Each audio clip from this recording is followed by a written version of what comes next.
दुर्गा सप्तशती 11वां अध्याय। देवताओं का देवी की स्तुति करना और देवी का देवताओं को वरदान देना। महर्षि मेधा कहते हैं, दैत्य के मारे जाने पर इंद्रादि देवता अग्नि को आगे करके कात्यायनी देवी की स्तुति करने लगे। उस समय अभीष्ट की प्राप्ति के कारण उनके मुख खिले हुए थे। देवताओं ने कहा, हे शरणागतों के दुख दूर करने वाली देवी, तुम प्रसन्न हो। हे संपूर्ण जगत की माता, तुम प्रसन्न हो। विंध्येश्वरी, तुम विश्व की रक्षा करो, क्योंकि तुम इस चर और अचर की ईश्वरी हो। हे देवी, संपूर्ण जगत की आधार रूप हो, क्योंकि तुम पृथ्वी रूप में भी स्थित हो और अत्यंत पराक्रम वाली देवी हो। तुम विष्णु की शक्ति हो और विश्व की बीज परम माया हो, और तुमने ही इस संपूर्ण जगत को मोहित कर रखा है। तुम्हारे प्रसन्न होने पर ही यह पृथ्वी मोक्ष को प्राप्त होती है। हे देवी, संपूर्ण विद्याएं तुम्हारे ही भिन्न भिन्न स्वरूप हैं। इस जगत में जितनी स्त्रियां हैं वह सब तुम्हारी ही मूर्तियां हैं। एकमात्र तुमने ही इस जगत को व्याप्त कर रखा है। तुम्हारी स्तुति किस प्रकार हो सकती है, क्योंकि तुम परम बुद्धि रूप हो और संपूर्ण प्राणी रूप स्वर्ग और मुक्ति देने वाली हो। अतः इसी रूप में तुम्हारी स्तुति की गई है।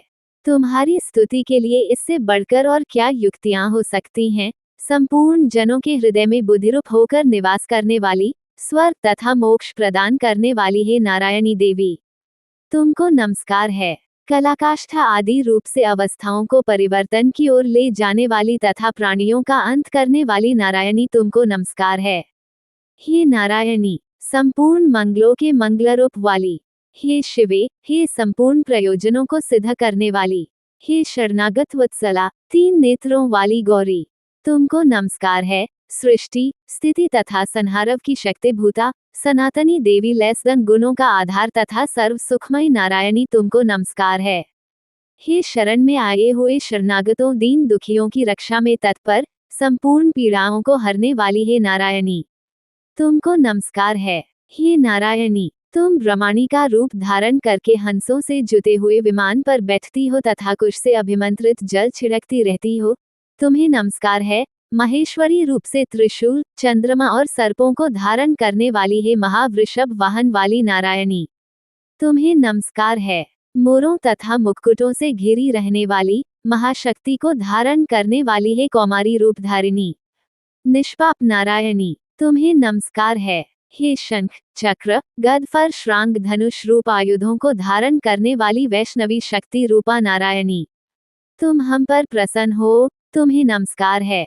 हे दांतों पर पृथ्वी धारण करने वाली वाराह रूपिणी कल्याणमयी नारायणी, तुम्हें नमस्कार है। हे उग्र नरसिंह रूप से दैत्यों को मारने वाली, त्रिभुवन की रक्षा में संलग्न रहने वाली नारायणी, तुम्हें नमस्कार है। हे मस्तक पर किरीट और हाथ में महावज्र धारण करने वाली, सहस्त्र नेत्रों के कारण उज्ज्वल, वृत्रासुर के प्राण हरने वाली, हे नारायणी, तुम्हें नमस्कार है। हे शिवदूती स्वरूप से दैत्यों के महामद को नष्ट करने वाली, हे घोररूप वाली, हे महाशब्द वाली, हे नारायणी, तुम्हें नमस्कार है। दाढ़ों के कारण विकराल मुख वाली, मुंडमाला से विभूषित मुंडमर्दिनी चामुंडारूपा नारायणी, तुम्हें नमस्कार है। हे लक्ष्मी, लज्जा, महाविद्या, श्रद्धा, पुष्टि, स्वधा, ध्रुवा, महारात्रि तथा महाविद्यारूपा नारायणी, तुमको नमस्कार है। हे मेधा, सरस्वती, सर्वोत्कृष्ट रूपिणी, पार्वती, महाकाली, नियंता तथा ईशरूपिणी नारायणी, तुम्हें नमस्कार है। हे सर्वस्वरूप सर्वेश्वरी, सर्वशक्तियुक्त देवी, हमारी भय से रक्षा करो, तुम्हें नमस्कार है। हे कात्यायनी, तीनों नेत्रों से भूषित ये तेरा सौम्यमुख सब तरह के डरों से हमारी रक्षा करे, तुम्हें नमस्कार है। हे भद्राकाली, ज्वालाओं के समान भयंकर, अति उग्र एवं संपूर्ण असुरों को नष्ट करने वाला तुम्हारा त्रिशूल हमें भयों से बचावे, तुमको नमस्कार है। हे देवी, जो अपने शब्द से इस जगत को पूरित करके दैत्यों के तेज को नष्ट करता है, वह आपका घंटा इस प्रकार हमारी रक्षा करे जैसे कि माता अपने पुत्रों की रक्षा करती है। हे चंडिके, असुरों के रक्त और चर्बी से चर्चित जो आपकी तलवार है, वह हमारा मंगल करे, हम तुमको नमस्कार करते हैं। हे देवी, तुम जब प्रसन्न होती हो तो संपूर्ण रोगों को नष्ट कर देती हो, और जब रुष्ट हो जाती हो तो संपूर्ण वांछित कामनाओं को नष्ट कर देती हो, और जो मनुष्य तुम्हारी शरण में जाते हैं उन पर कभी विपत्ति नहीं आती, बल्कि तुम्हारी शरण में गए हुए मनुष्य दूसरों को आश्रय देने योग्य हो जाते हैं। अनेक रूपों से बहुत प्रकार की मूर्तियों को धारण करके इन धर्मद्रोही असुरों का तुमने संहार किया है, वह तुम्हारे सिवा कौन कर सकता था। चतुर्दश विद्याएं, शिक्षास्त्र और चारों वेद तुम्हारे ही प्रकाश से प्रकाशित हैं, उनमें तुम्हारा ही वर्णन है, और जहाँ राक्षस विषैले सर्प शत्रुगण हैं वहाँ और समुद्र के बीच में भी तुम साथ रहकर इस विश्व की रक्षा करती हो। हे विश्वेश्वरी, तुम विश्व का पालन करने वाली विश्वरूपा हो, इसलिए संपूर्ण जगत को धारण करती हो। इसलिए ब्रह्मा विष्णु महेश की भी वंदनीय हो। जो भक्तिपूर्वक तुमको नमस्कार करते हैं वह विश्व को आश्रय देने वाले बन जाते हैं। हे देवी, तुम प्रसन्न हो और असुरों को मारकर जिस प्रकार हमारी रक्षा की है, ही हमारे शत्रुओं से सदा हमारी रक्षा करती रहो। संपूर्ण जगत के पाप नष्ट कर दो और पापों तथा उनके फल स्वरूप होने वाली महामारी आदि बड़े दो उपद्रवों को शीघ्र ही दूर कर दो।